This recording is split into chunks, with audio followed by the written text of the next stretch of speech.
So we're fetching user input here, but of course at the moment, if we run our application, we're not really providing a great user experience here.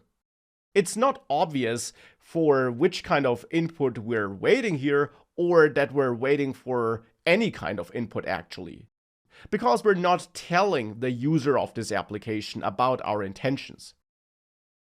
Therefore, here we can improve this code by not just waiting for a user input, but by showing some helpful message before we scan. And for that, we can use the print function, not println, but just print, to output some text without starting a new line thereafter, so that to the user it looks like as if they enter their value in the same line as this info text. And here we could say investment amount colon and then a white space to have some space between this info text and then the value that will be entered by the user. With that, if we now save this and we run our application again, we get this useful text here, and now it's much clearer which kind of value I'm entering here and that some value is expected from me in the first place. With that, the program still works as before, but is more user-friendly. And we can therefore now, of course, also fetch these other values. And you can definitely try this on your own first. We'll do it together after a short pause, which I give you, so that you can pause the video and try adding the code for fetching the years and the expected return rate on your own. Thereafter, we'll do it together. Did you succeed? Let's now fetch that input together. Of course, we again use scan to get the input, and then we populate the years again by also adding the ampersand in front of years, since you need to pass such a pointer to scan, as mentioned. Again, it would also be nice to have a little info message here, so therefore I'll copy this code here and also use it here and ask for the years or investment horizon, whatever you want. Here I'll just use years.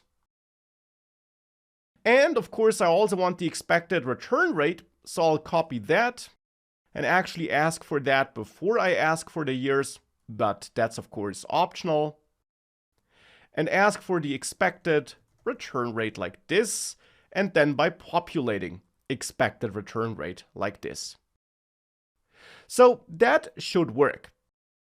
Now you could of course now try to remove the initial values, since we don't really need them here for years and expected return rate either.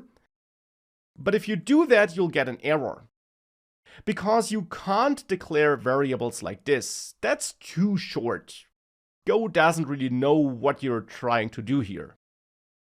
Instead, if you're not assigning an initial value, you always need the var keyword. And you then also always have to explicitly define and set the type of value that will eventually be stored in that variable.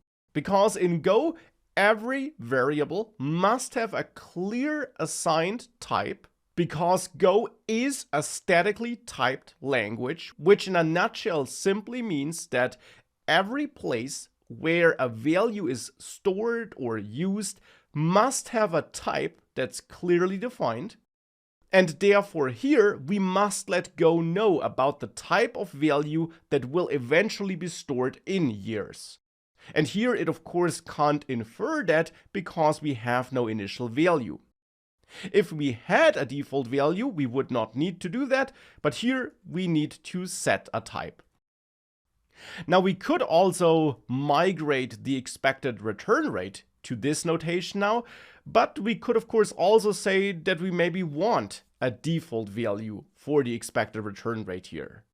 So we could also keep it like this, and here I will keep this syntax and this alternative way of creating a variable so that we also still see it in comparison.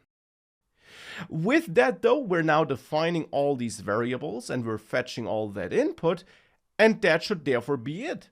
If we now save that and we open the terminal again, we can run our application and then enter those different values and enter a value for the investment amount, for the expected return rate, and for the number of years for which we want to hold this investment.